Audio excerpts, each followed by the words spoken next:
नमः शिवाय।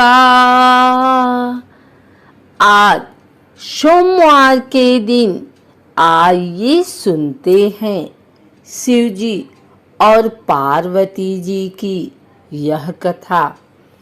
एक समय की बात है, किसी नगर में एक साहूकार रहता था। उसके घर में धन की कोई कमी नहीं थी, लेकिन उसकी कोई संतान नहीं थी। इस कारण वह बहुत दुखी था। पुत्र प्राप्ति के लिए वह प्रत्येक सोमवार व्रत रखता था और पूरी श्रद्धा के साथ शिव मंदिर जाकर भगवान शिव और पार्वती जी की पूजा करता था। उसकी भक्ति देखकर एक दिन माँ पार्वती प्रसन्न हो गई और भगवान शिव से उस साहूकार की मनोकामना पूर्ण करने का आग्रह किया।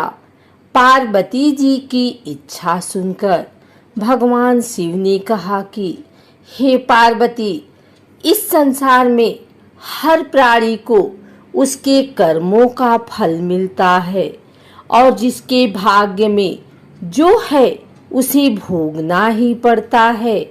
लेकिन पार्वती जी ने साहूकार की भक्ति का मान रखने के लिए उसकी मनोकामना पूर्ण करने की इच्छा जताई। माता पार्वती के आग्रह पर शिव जी ने साहूकार को पुत्र प्राप्ति का वरदान तो दिया, लेकिन साथ ही यह भी कहा कि उसके बालक की आयु केवल 12 वर्ष होगी। माता पार्वती और भगवान शिव की बातचीत को साहूकार सुन रहा था। उसे ना तो इस बात की खुशी थी और ना ही दुख। वह पहले की भांति शिव जी की पूजा करता रहा। कुछ समय के बाद साहूकार के घर एक पुत्र का जन्म हुआ। जब वह बालक 11 वर्ष का हुआ तो उसे पढ़ने के लिए काशी भेजा गया।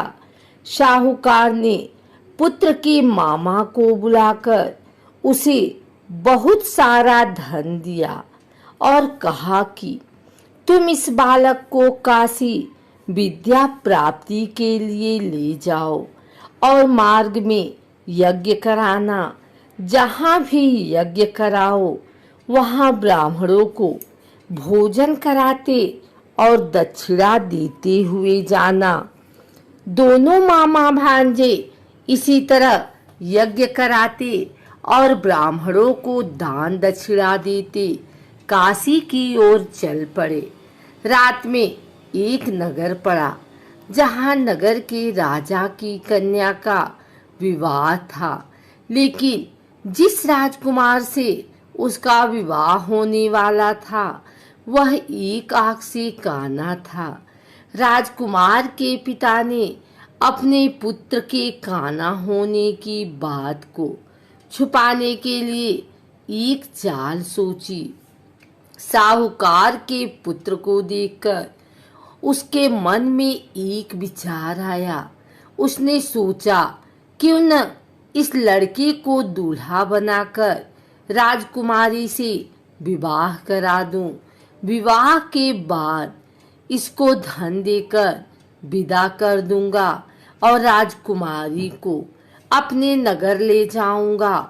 लड़के को दूल्हे के वस्त्र पहनाकर राजकुमारी से विवाह कर दिया गया। लेकिन साहूकार का पुत्र ईमानदार था। उसे यह बात न्याय संगत नहीं लगी। उसने अवसर पाकर राजकुमारी के चुन्नी के पल्ले पर लिखा कि तुम्हारा विवाह तो मेरे साथ हुआ है, लेकिन जिस राजकुमारी के संग तुम्हें भेजा जाएगा वह एक आंख से काना है। मैं तो काशी पढ़ने जा रहा हूँ। जब राजकुमारी ने चुन्नी पर लिखी बातें पढ़ी तो उसने अपने माता पिता को यह बात बताई।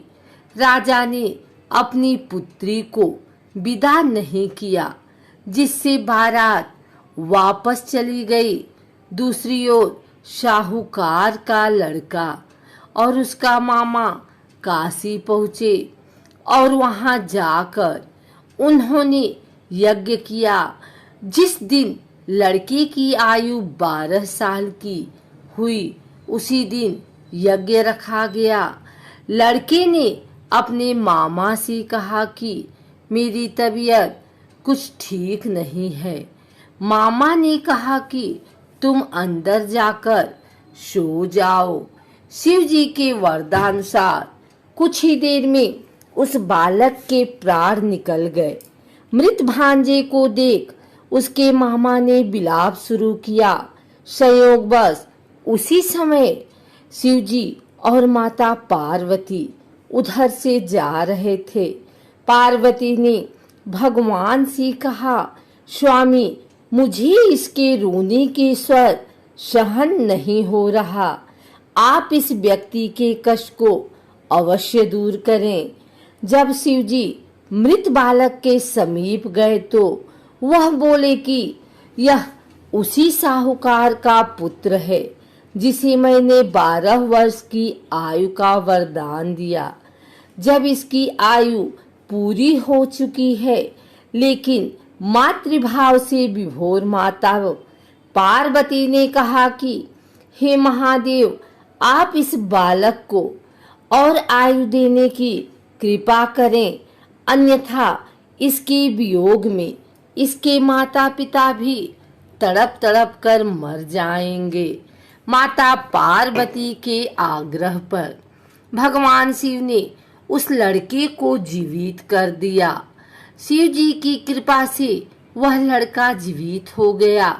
शिक्षा समाप्त करके लड़का मामा के साथ अपने नगर की ओर चल दिया। दोनों चलते हुए उसी नगर में पहुंचे जहां उसका विवाह हुआ था। उस नगर में भी उन्होंने यज्ञ का आयोजन किया। उस लड़के के ससुर ने उसे पहचान लिया और महल में ले जाकर उसकी खातिरदारी की और अपनी पुत्री को विदा किया।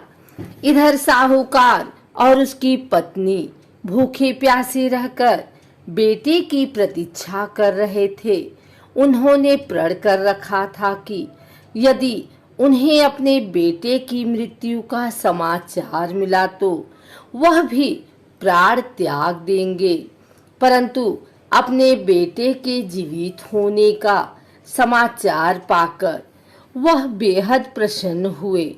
उसी रात भगवान शिव ने व्यापारी के स्वप्न में आकर कहा, हे श्रेष्ठी, मैंने तेरे सोमवार के व्रत करने और व्रत कथा सुनने से प्रसन्न होकर तेरे पुत्र को लंबी आयु प्रदान की है।